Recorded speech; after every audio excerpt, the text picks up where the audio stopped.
declare that carried. We come now to item number 11.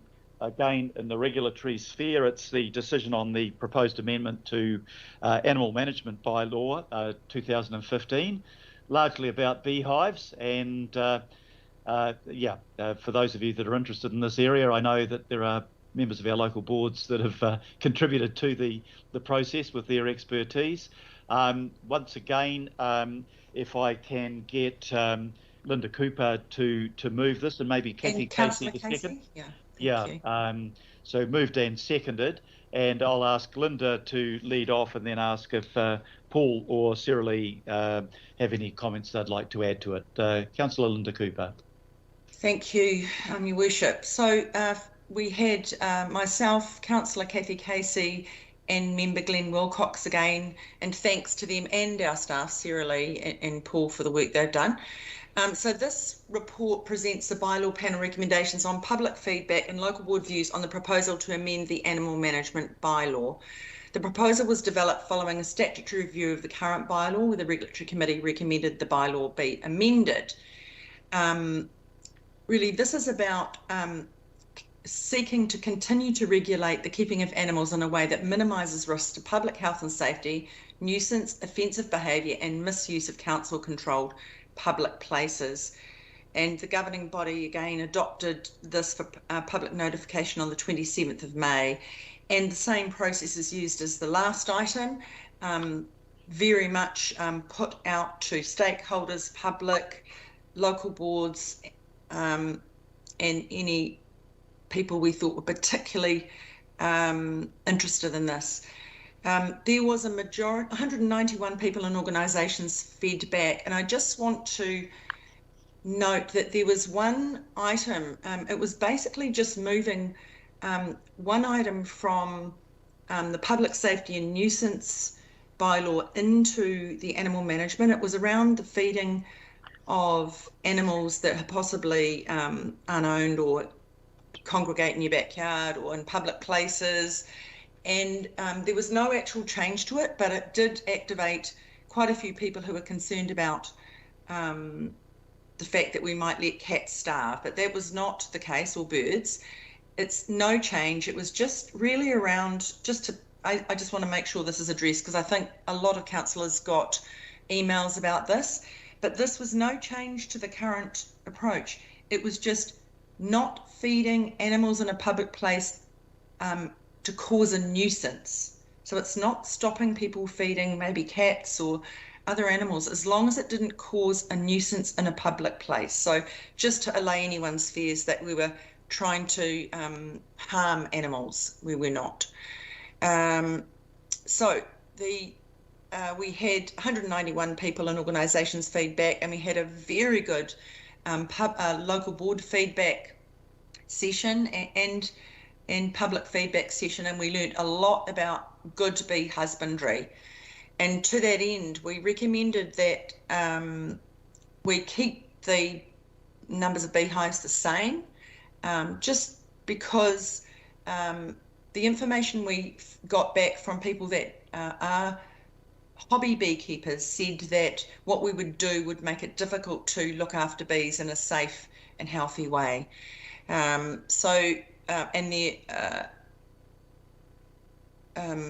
that's really the only thing we changed. So from the proposal, so there might be some questions on that. So we do ask the governing body approve the panel recommendations, adopt the changes to animal management bylaw shown in attachment C. And as again, I want to thank Councillor Casey and IMSB member Wilcox. And now we'll hand over to, I think Sarah Lee actually has a really good PowerPoint which kind of explains the beehive section of the bylaw. So I'll hand over to Paul and Sarah Lee. Thanks, Councillor. So we've got this brief presentation. I'll then ask if Councillor Casey or member Wilcox want to make any comments, and then I've got a couple of questions from councillors. So Paul, over to you and Sarah Lee for the presentation. Thank you, Your Worship. I'm going to invite Sarah Lee to take you through the presentation. Are you there, Sarah Lee? Yes, I am. Thank you, Paul. Through you, Ms. Chair. So, as Councillor Cooper mentioned, the proposal to limit the number of beehives on properties less than 2,000 square metres in urban areas was not seen favourable by beekeepers, and this was for a number of reasons.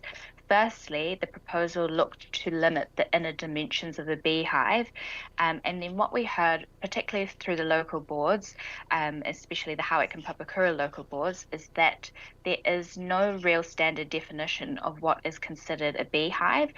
Beekeepers tend to add components to their hive depending on the season and the purpose that they're trying to achieve, so whether that is breeding bees or cultivating honey. So as you can see on screen, there's many configurations of what a beehive could be considered, and all of the examples on screen would be considered to be one hive. So by limiting the inner dimensions of a hive, we were potentially, I guess, hamstringing beekeepers to make their lives a little bit more difficult, which could impact on good beekeeping practices. Secondly, beehive numbers can fluctuate. So while 2 hives is largely considered to be the minimum needed for viable beekeeping across the beekeeping industry, more hives could be necessary for good bee management if a hive grows to a point where it needs to be split into 2 different hives, or if beekeepers notice what they call swarm cells, which means that there's not enough room in the hive for the bees, and they're likely to be swarming, which is generally considered to be one of the key causes of bee-related nuisance. And also, if there's a swarm identified by the public that needs to be caught, that could be then created into a new hive. So while 2 is a minimum, more than 2 is often needed to make sure that bees are kept in a manner that doesn't cause a nuisance. So to that effect, the panel decided that the existing controls in the animal management bylaw are sufficient to minimise nuisance, which is the main objective. So looking at things of the position of hives and also their flight path, maintaining a calm temperament, controlling swarms, and enabling them to access water would be the best mechanisms to continue to regulate bees and minimise bee-related nuisance. Thank you. Sarah Lee. That was a great presentation. We learn all sorts of things in this job. So we're now all well informed about beekeeping in a way we weren't before. I'll just double check. Councillor Casey or Member Wilcox, do you want to add anything? Otherwise, I'll go to questions. No? Yes? Just for me, Mr. Chair, I think the thing that amazed me with this bylaw hearing was the amount of knowledge that was held within our local boards concerning beehives. I was just amazed, and I learned more in that 3 hours about beehive than I ever knew before. So I'd just like to say that, and hats off to the local boards for the presentations. Thank you. Mr. Mayor, just one more comment, because I know that there was quite an incident in the Hibiscus Coast, and we discussed that very fully. But what transpired was that it ended up that it was actually a commercial bee operation, and so that was dealt with under the unitary plan. But what we're really dealing with here is our hobby bees, our people that want to have backyards or urban beekeeping. So there is provision in the unitary plan to manage commercial beekeeping, and that issue in the Hibiscus Coast was dealt with under that rule. Thank you, Councillor Cooper. Councillor Casey, was there anything you wanted to add? Yeah, thanks, Phil. Yeah, just to say, absolutely agree with my colleague Glenn that the Papakura local board and the Howick local board gave an amazing presentation. Both boards had beekeepers on them, and it was really beekeeping 101, and I really appreciate it. But the other thing I wanted to say was, Glenn and I were both on the first animal management bylaw, and what is very apparent to me is that we've come of age in terms of our bylaws. Both they're mature, they are absolutely professionally drafted and presented, and I can't comment highly. I can't comment more highly on the staff that support us. It's been a pleasure, and thank you, Linda, for your efficient chairing. Excellent work. One of the highlights. So we'll come to questions, and I have one question at the moment. Councillor John Watson. John. Yes, thank you, Mr. Mayor. And it is indeed to do with the situation on the Hibiscus Coast, which has been ongoing for any number of years now. I've lost count. It must be at least 3 years. And I'm looking at point 17, where the decision to reject proposal 1 in terms of requiring approval to keep more than 2 standard beehives, and the notion that the issues on the Hibiscus Coast can be dealt with in terms of existing controls. Now, I appreciate the clarification that just given from Councillor Cooper, but I just had a complaint a couple of weeks ago from the same people in the same location, the same thing that's happening with respect of this bee poo, which on the face of it might seem vaguely amusing, but it's not for these properties in terms of the effects on their cars, their windows, the expense that they have to get this stuff removed.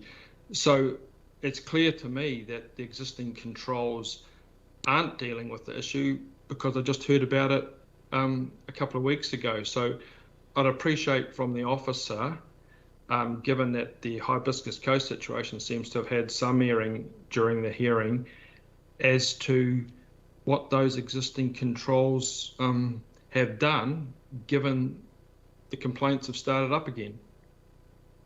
Thanks, Councillor. Paul or Sarah Lee, could you address that question, please?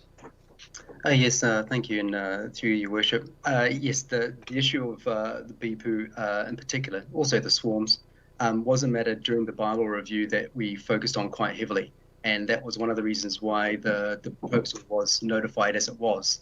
What the panel had deliberated on when it went through the process was really to establish that the proposal that was put out there wouldn't resolve the issues that individuals face any better than the current provisions, but it would have some unintended consequences for good practice beekeeping by hobbyists. So that was one of the reasons why the proposal has been recommended to be removed. So council enforcement staff really acknowledge that the current rules are hard. It is difficult to address these situations. But again, the decision or the recommendation before the governing body is that those current rules are the best we think we have available to us at this time, and certainly the proposed ones wouldn't help these individuals, but would have a disproportionate effect on the responsible hobbyist beekeepers. Thank you. Okay, so just to follow up, Mr. Mayor, so thank you for that answer, and it is a good answer, but it doesn't really help councillors in my position where we're told that the existing controls are the mechanism by which the issues that I'm concerned about will be dealt with, but they're clearly not, and as Paul said, that there are difficulties with it. So it presents an awkward position for people that were looking for this this bylaw to be the means by which these ongoing issues, and I mean this has been on 7 Sharp, it's had quite some extensive exposure in the national media even, but the particular situations in terms of the damage that's been done, the swarms, the antisocial behaviour, doesn't seem to be any nearer to being resolved. I understand the point that's been made in terms of what's been proposed here, but that doesn't really go to addressing these ongoing concerns, which is unfortunate. Okay, thank you, Mr. Mayor. Thank you, Councillor. Paul, did you want to make any further comment on that? If I understand it right, and I may not have, this deals with hobby beekeepers and not with commercial, and the problem may be coming from commercial, which is dealt with differently. Is that correct, or have I got that wrong? That is correct from the case that Councillor Cooper was talking about, and I didn't have anything further to add. Okay, thank you. Councillor Watson, you might like to take that matter up further offline if there's something further you'd like to pursue on it. Councillor Desley Simpson, I think, has the next question. Thanks, Your Worship. It's 2 questions of clarification, and it's around people who feed stray cats on public land. Councillor Cooper mentioned that there was no change except for when they caused I think you used, correct me, Linda, if I got this wrong, a nuisance. And I just wondered if it was the cats that caused a nuisance or the people feeding them caused a nuisance, or what is the actual clarification around that? Could someone please give me the answer to that, please? Thank you. Through Your Worship. So just to clarify as well, the clause that was being transferred from the property and maintenance and nuisance bylaw, and the rule was basically saying that if you are going to feed animals on your private property, you must make sure that that does not cause a nuisance to the wider public. So specifically, this rule was actually mainly used in instances where people were feeding large numbers of birds, like in the hundreds, and that caused a nuisance to their neighbours in terms of the bird feces. And so this was one of the examples of where that bylaw is used. And so the decision was made to transfer it into this bylaw, just so the public could more easily find it, rather than having it in the property maintenance and nuisance bylaw. So there was no change to the actual rule itself. With regard to the feeding in of animals in public places, and that could be anything from the pigeons or even the eels and the ducks, that is actually something that is covered under the Public Safety and Nuisance Bylaw. And again, it's one of those issues where you can, so long as that doesn't cause a nuisance. Typically, the nuisances that are dealt with are things where people are overfeeding, and so it becomes waste or litter, or that it's causing detriments to the other users in the public place, for instance, to water quality in Western Springs Lakes. Thank you, Your Worship. Thank you. Councillor Simpson, is that satisfied? Yes, I was really referring to cats, and my answer was about birds and other things, but I think I've got that. So there's no change to what's currently allowed with regarding cats, is what I took from that answer. Thank you. Okay, that's good, thanks. I have no further questions. Do I have any comments? If not, I'll put the resolution, which is to adopt the amended bylaw and the other aspects of the recommendation. All those in favour, please say aye. Aye. To the contrary, no. I'd just like my opposition to proposal 1 finding, if that's possible, Mr. Mayor. I agree with the rest. If it's not, then I'll vote against it all. But I'm happy to go with just that getting recorded if that can be done. Proposal 1. Okay, we'll record that. I'll ask Sandra to record that. And if you could record Walker. my abstention on that particular part. Okay, those 2 will be recorded. I don't think I've finished putting the recommendation. Those opposed say no. I declare that carried with 2 councillors noting their concern about the item that they have referred to. Right, we come now to the 3rd of our regulatory committee recommendations, and this is the proposed amendments to the Water Supply and Wastewater Network bylaw.